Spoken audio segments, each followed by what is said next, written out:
आप सभी विद्यार्थियों का मेरे YouTube चैनल पर स्वागत है। उम्मीद करता हूँ कि सब बढ़िया है। आलिया जी कैसे हैं आप? बढ़िया है। और आप प्रदीप कुमार? सब बढ़िया। ठीक। देखिए आज हमारा जो अगला चैप्टर बेटा अध्याय, देखिए हमने क्या किया, अलग अलग बुक आपने मेरे को दिया था तो मैं अलग अलग बुक से आपको, जैसे कि दूसरा बुक ले आया कोई दूसरा बुक, तो अलग अलग चैप्टर उसमें आगे पीछे कर दिया है। ये जो चैप्टर मैं पढ़ा रहा हूँ अध्याय 5, इसके पहले हमने 6 चैप्टर पढ़ डाले हैं। इसका नाम क्या था? कार्य, ऊर्जा और शक्ति। इसके पहले हमें घर्षण पढ़ना चाहिए था, ठीक है, और कई बुक में उसको जो है आगे कर दिया है। तो चलो अब हम घर्षण को भी पढ़ रहे हैं। अध्याय 5 है ये, ठीक है। तो अध्याय जो 5 है यहाँ पे, जिसका नाम है घर्षण, और अध्याय 5 के बी पॉइंट दिया है उसमें। घर्षण चैप्टर है जिसमें इंग्लिश में फ्रिक्शन कहा जाता है। क्या कहा जाता है आलिया? देखिए फ्रिक्शन होता क्या है या घर्षण क्या होता है, तो घर्षण को समझने से पहले हम समझते हैं बेटा जी बल के बारे में। जैसे आपका अलग अलग नाम होता है, कोई घर में जन्नत कहते हैं, कोई आलिया कहते हैं, कोई और कुछ कहते हैं, ठीक है। छत्तीसगढ़ी में बोलेंगे तो आप किसी को नोनी कहते हैं, ठीक है, और कुछ कुछ नाम से बोलते हैं, गुड्डी कहते हैं, गुड़िया कहते हैं, बोलते हैं। सिचुएशन के अकॉर्डिंग अलग अलग नाम जो है बोला जाता है, ठीक है। जैसे किसी को बोलते हैं एजी नोनी के पापा, ऐसे बोल देते हैं ना, ठीक है, नहीं बोलते हैं। जैसे आपके नाम लेके आपके पिताजी को जो है आपकी माताजी बुलाती हैं, ऐसे ऐसे नाम। तो बल के भी ठीक उसी प्रकार अलग अलग जो है नाम है। अगर मैं बोलूं कि घर्षण को बल कहते हैं तो आप यकीन करोगे इस बात को? घर्षण एक प्रकार का क्या है? बल है। कैसा बल है भाई? विरोधी बल है, अपोजिट फोर्स है घर्षण। अपोजिट नहीं, अपोजिशन फोर्स है। कैसा फोर्स है? फ्रिक्शन अपोजिशन फोर्स है। तो घर्षण एक कंडीशन के अनुसार बल के अलग अलग नाम जो है लिए जाते हैं। जैसे प्रेशर, वो भी एक प्रकार का क्या है? फोर्स ही है। जब आप द्रव का चैप्टर पढ़ेंगे, चैप्टर 9-10 में, तो सरफेस टेंशन के बारे में पढ़ेंगे वो भी सब बल है। बल का नाम जो है अलग अलग कंडीशन पर क्या होता है, अलग अलग होता है, और उसकी कुछ अलग अलग विशेषताएं भी होती हैं, क्वालिटी भी होती है, ऐसी बात नहीं है, ठीक है। तो चलिए हम सबसे पहले बात करते हैं घर्षण के बारे पर। तो घर्षण का डेफिनेशन क्या होता है, सबसे पहले ये समझते हैं। घर्षण एक प्रकार का बल है जिसको आप अपोजिशन फोर्स कहते हैं। और कैसा बल है? जब एक वस्तु किसी दूसरी वस्तु पर, ठीक है, देखिए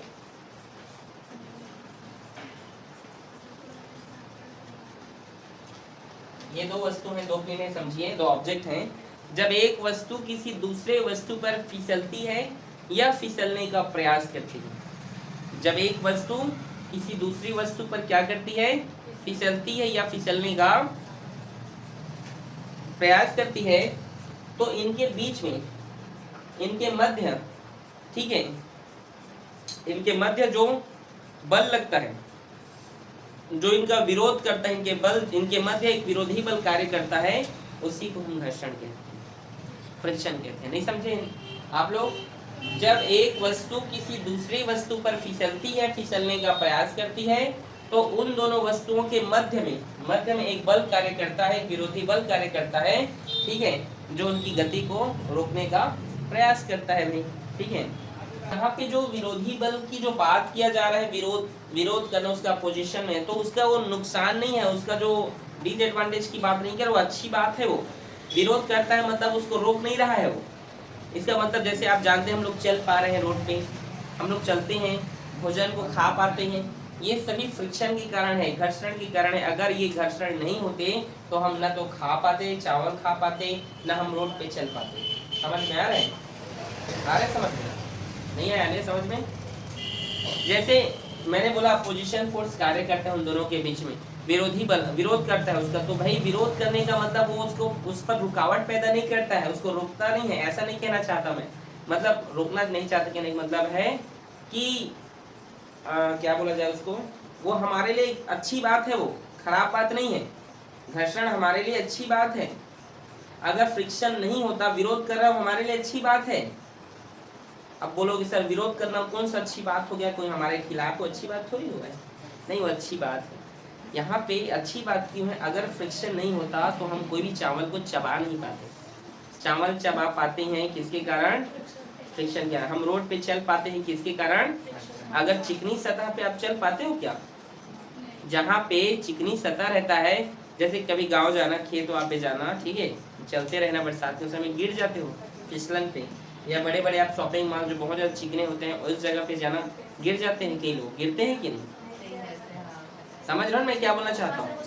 तो कहने का बात यहाँ पर ये है कि फ्रिक्शन हमारे लिए अच्छी बात है। घर्षण हमारे लिए क्या है? यहाँ पर जो विरोधी बल, जो अपोजिशन फोर्स जिसकी बात की जाए, हमारे लिए कैसा बात है? अच्छा बात है कि कुछ हम लोग चल पा रहे हैं, भोजन चबा पा रहे हैं, बहुत सारी जो क्रियाएं हो रहे हैं वो फ्रिक्शन के कारण ही हो रहा है। आप फ्रिक्शन के कारण ही यहाँ पे मैं लिख पा रहा हूँ, आप अपने कॉपी पेन में लिख पा रहे हैं फ्रिक्शन के कारण। पता है क्या आपको? नहीं पता था? पता? अच्छा, स्कूल में पढ़ लियो क्या इसको? अच्छा, इसीलिए पता है बोल रहे हो, ठीक है। कई लोग नहीं पढ़े हो क्या स्कूल में? अभी तक इसको पढ़ाया नहीं है? चलो ठीक, समझ आया लिया? तो फ्रिक्शन हमारे लिए बहुत अच्छी चीज है, ठीक है। देखिए आखिर फ्रिक्शन के कारण क्या है, आखिर ये क्यों होता है, क्या रीजन है भाई, क्या रीजन है कि फ्रिक्शन जो है होता है, क्या कारण है? तो देखिए इसके दो वीव हैं, दो वीव मतलब एक होता है ओल्ड वीव, एक होता है मॉडर्न वीव।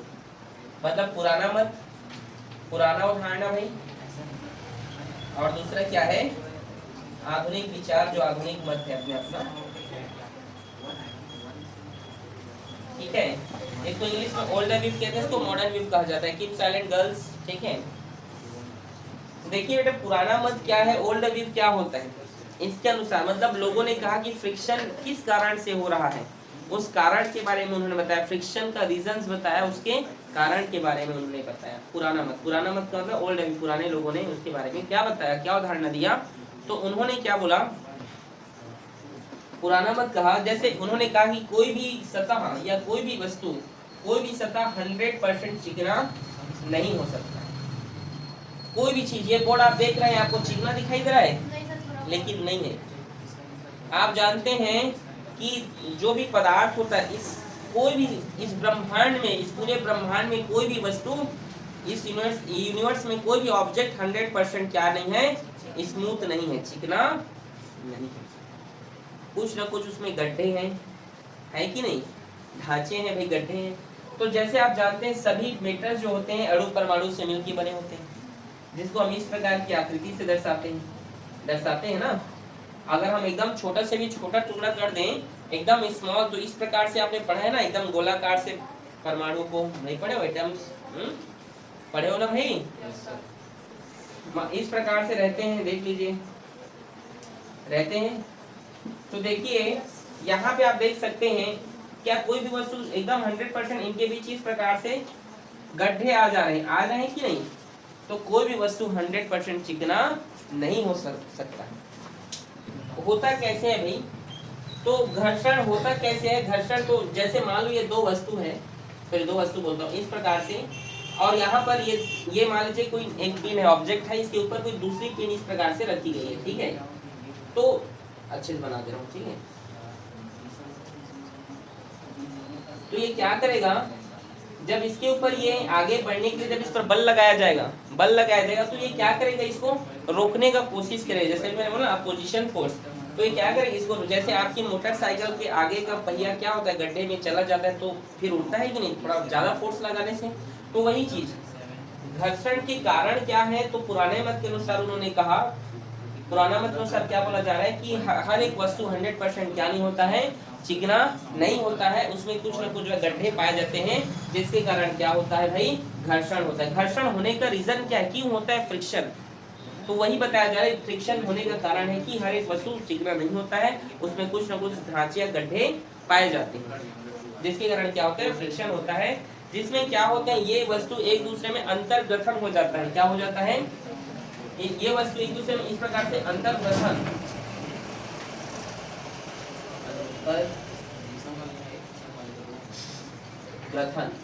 अंतर्ग्रथन हिंदी नाम थोड़ा सा वो लग रहा है, इसको इंग्लिश में इंटरलॉकिंग कहते हैं। इंटरलॉक करते हैं कपड़े वपड़े में, कपड़े में इंटरलॉक किया जाता है ना, तो इसको इंग्लिश में इंटरलॉकिंग कहा जाता है, ठीक है, इंटरलॉक, ठीक है भाई, समझ आ रहा है बच्चे लोग? तो घर्षण होने का कारण क्या है? पुराने मत के अनुसार उन्होंने कहा घर्षण होने का कारण यह है कि एक वस्तु दूसरे वस्तु में क्या होता है, वो धंस जाता है। क्या होता है भाई? वह धंस जाता है, गड्ढे में क्या हो जाता है? वह धंस जाता है। नहीं आ रहा है क्या समझ में? अरे इंटरलॉक मतलब एक दूसरे में ऐसे फंस जाता है। ये देखो, ये एक दूसरे को, ये एक ऑब्जेक्ट है, कोई दूसरा ऑब्जेक्ट है, तो इसमें इस गड्ढे में क्या होता है? वह फंस जाता है, इंटरलॉक हो जाती है। यही फ्रिक्शन होने का कारण है, रीजन है। आप समझे? आधुनिक मत के अनुसार इसको आप बोल सकते हैं अंतर आणविक अट्रैक्शन। इंटर एटॉमिक क्या है? अट्रैक्शन। आधुनिक मत के अनुसार अंतर आणविक आकर्षण। देखो, पुराने मत के अनुसार पुराने लोगों ने क्या कहा? पुराने लोगों ने कहा कि घर्षण क्यों होता है। जैसे आपको मैं पूछूं घर्षण क्यों हो रहा है, तो आप बोल सकते हो इसीलिए आपके चप्पल में देखना, जो चप्पल पहनते हो ना, उसमें जो है ढांचे दिए रहते हैं, जिससे उसमें जाके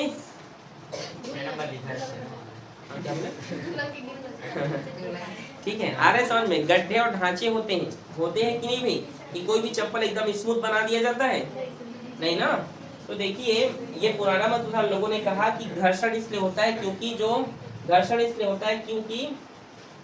कोई भी वस्तु 100% चिकना नहीं होता, उसमें कुछ न कुछ गड्ढे पाए जाते हैं। ठीक है। आधुनिक मत अनुसार अंतर आणविक आकर्षण बल, ये क्या होता है? ये कहना चाहता है कि इसके अनुसार एक वस्तु जो नीचे की वस्तु है ऊपर की वस्तु को एक दूसरे ऐसे अपने में चिपका लेती है। क्या कर लेती है? अपने में उसको आकर्षित कर लेती है, अपने में खींच लेती है। Inter atomic interaction. अट्रैक्शन जो क्या होता है, जो निचली वस्तु होती है क्या करती है? ऊपरी वस्तु को ऐसे करके पकड़ लेता है, खींच लेता है। उसे क्या कहते हैं भैया? अंतर आणविक आकर्षण। घर्षण होने का यही कारण है। नहीं समझे? फ्रिक्शन होने की रीजन क्या है? पहला रीजन गड्ढे होते हैं भाई। और मॉडर्न व्यू के अनुसार उन्होंने क्या कहा कि मॉडर्न व्यू के अनुसार उन्होंने कहा भाई कि ये बोलना चाहते हैं वो कि एक जो वस्तु है दूसरी वस्तु को अपने ओर क्या कर लेता है? आकर्षित कर लेता है, खींच लेता है, चिपक जाती है इस प्रकार से। देखो ये ठीक है, आ रहे समझ में? और जब उसको जलना रहेगा तो उस प्रकार से उसमें फिर वो फोर्स लगाते जाता है, जिसके कारण फ्रिक्शन मतलब उसको जाने नहीं देता है। विरोधी बल की बात कर रहा हूं मैं, क्यों होता है? उसको पकड़ लेता है वो। समझ आया? जैसे यहाँ पे इसने इसको पकड़ लिया ना, आगे जाने नहीं दे रहा है, फ्रिक्शन हो रहा है, वैसे नीचे आधुनिक मत में उन्होंने कहा कि निचली वस्तु ऊपरी वस्तु को क्या कर लेता है? अपने में आकर्षित कर लेता है। आ रहे समझ में? ये है बेटा फ्रिक्शन के रिजल्ट्स। ठीक है। हम घर्षण के प्रकार देखते हैं।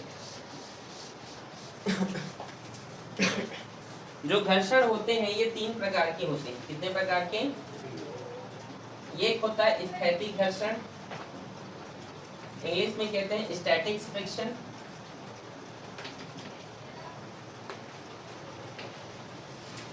स्टैटिक फ्रिक्शन, ठीक है। दूसरा है गतिज घर्षण, इसे इंग्लिश में कहते हैं काइनेटिक फ्रिक्शन। और तीसरा होता है सीमांत घर्षण। क्या होता है भाई? ये इन दोनों का समझिए मिड पॉइंट है, इन दोनों घर्षण का। इसे कहते हैं लिमिटिंग फ्रिक्शन। क्या कहा जाता है? समझ में आप लोग को? ये है बेटा जी घर्षण। पहले स्थैतिक घर्षण क्या होता है, गतिज घर्षण क्या है और सीमांत घर्षण क्या है, एक एक करके समझते हैं। ठीक है। देखिए बेटा, जो स्थैतिक घर्षण है वो क्या है? अगर मैं बात करूं तो मैं कहना चाहता हूं, जब एक वस्तु दूसरी वस्तु पर फिसलती है या फिसलने का प्रयास करती है, तो वो जो वस्तु है, ठीक है, तो फिसलने के प्रयास करती है तो उस पर जो बाह्य एक्सटर्नल जो फोर्स लगाया जाता है, फिर भी वह वस्तु अपनी स्थिति पर ही रहती है, स्थिर रहती है। स्थैतिक घर्षण। नहीं समझे तो फिर से बता रहा हूँ, जब किसी वस्तु पर बल लगाया जाए लेकिन फिर भी वह अपनी स्थिति को, अपनी पोजीशन को चेंज ना करे, वो स्थैतिक घर्षण। ठीक है, समझ में आया आप लोग को? आया कि नहीं? ठीक है, आया जी? आ गया? स्थैतिक घर्षण क्या है? समझ में आया? जब एक वस्तु पर जो है बल लगाया जाए, ठीक है, और वह वहीं पे रहे। सॉरी, क्या हो गया बेटा? गिर गया पानी क्या? कोई बात नहीं, कोई बात नहीं। ठीक है, बैठ जाओ, बैठ जाओ, आराम से बैठ जाओ, आप टेंशन मत दो। बैठ जाओ, बैठ जाओ बेटा। ठीक है, क्या बोल रहा था मैं? जब एक वस्तु किसी दूसरी वस्तु पर क्या करती है, चलने का प्रयास करती है, तो उसके लिए जो बाह्य बल लगाया जाता है, फिर भी वह वस्तु क्या रहता है, स्थिर ही रहता है, उसे क्या कहते हैं, स्थैतिक घर्षण कहते हैं। समझ में आया? ठीक है। दूसरा गतिक घर्षण क्या है? तो गतिक घर्षण ये बोल सकते हैं आप बेटा कि एक वस्तु जब दूसरी वस्तु पर, मतलब जो वस्तु गतिशील है उस पर जो बाह्य बल लगाया जाए फिर वो गतिशील ही है, वो क्या है, गतिक घर्षण है, समझिए। ठीक है, समझ में आया कि नहीं? मतलब गतिक घर्षण क्या है, अगर आपको बोला जाए तो आप बोल सकते हैं कि दूसरी वस्तु पर चलती है तो उनके संपर्क तलों के मध्य लगने वाले घर्षण को क्या कहते हैं, हम गतिक घर्षण कहते हैं। मतलब जब एक वस्तु दूसरे पर चलती है, वो चलती ही रहती है, और उसको उस पर जो बल कार्य करता है उसे क्या कहते हैं, गतिक घर्षण। हम इनको और डिटेल में पढ़ेंगे आगे, ऐसी बात नहीं है। गतिक घर्षण को भी दो प्रकार के होते हैं, ये भी बताएंगे। पता है, लिमिटिंग, लिमिट क्रॉस कर दिया उसने, मतलब एक वस्तु है, ये इसका स्थैतिक घर्षण है। क्या है ये? इसका स्थैतिक घर्षण है भाई। और इसने क्या किया, कुछ समय बाद इसने अपनी स्थिति को बदल के ये गति में बदल गया। यहाँ पर जो चेंज हुआ, ठीक है, इसमें किससे बदल गया, ये गतिक में। ठीक है भाई, उसे कहते हैं सीमांत घर्षण, लिमिटिंग फ्रिक्शन। मतलब यदि देखो, स्थैतिक घर्षण क्या है, यदि कोई वस्तु क्या है, स्थिर है और उस पर आप बल लगा रहे हो, फिर भी वो क्या है, अपनी स्थिति पर है, स्थिर ही है, स्टेबल है, वो है स्थैतिक घर्षण। समझ में आया? दूसरा गतिक घर्षण क्या है, जो वस्तु चल रहा है और उसके मध्य कोई दो वस्तु है, उनके मतलब दोनों गतिशील हैं, ठीक है, उनके मध्य जो घर्षण बल कार्य कर रहा है, विरोधी बल कार्य कर रहा है, वो क्या है, गतिक घर्षण कहलाएगा। जो रुका हुआ स्थिर है, स्थैतिक घर्षण, जो चलता है वो क्या है, गतिक घर्षण। तो सीमांत घर्षण क्या है, सीमा का अंत, यहाँ पर ऐसे समझो, ठीक है, तोड़ दो तो सीमा का अंत, मतलब एक वस्तु स्थैतिक घर्षण है, इसमें इतना आपने बल लगाया, इतना अधिक बल लगाया कि कुछ समय बाद उसने क्या, किसमें बदल गया, वहां गतिक घर्षण में बदल गया, सीमांत घर्षण कहलाता। समझे कि नहीं? ये बॉर्डर है इसका, नहीं समझा मैंने क्या कहा? यदि कोई वस्तु जो है स्थिर है और आपने इतना उसमें फोर्स अप्लाई किया, इतना फोर्स अप्लाई किया कि उसने क्या किया, अपनी स्थिति को चेंज करके गति में बदल गया, मोशन करने लगा, वो उसे आप सीमांत घर्षण बोलते। नहीं समझे? जैसे कोई कार खड़ा रहता है, आप धक्का दोगे अकेले, वो वहां से टच से मस नहीं होगा। आप पालिया, आप जैसे 10 लोग धक्का देंगे, वो नहीं होगा। आ रहे हालिया, इसीलिए आपको बोल रहा हूँ, खाइए पिए अच्छे से। 11वीं क्लास की स्टूडेंट नहीं लगती हैं, ठीक है, 6वीं 7वीं की लगती है। क्यों गुरुजी? ये जो बैठी हैं, ठीक है, हालिया, देखिए, तो मैं यही कह रहा हूँ ना, थोड़ा खाओ पियो बढ़िया, ठीक है। हाँ, तो दूसरा चीज, नहीं खाते हो खाना तो अच्छे से खाओ, और इतना सा चावल खाओ फुल, ठीक है। हाँ ठीक है, ठीक है जी।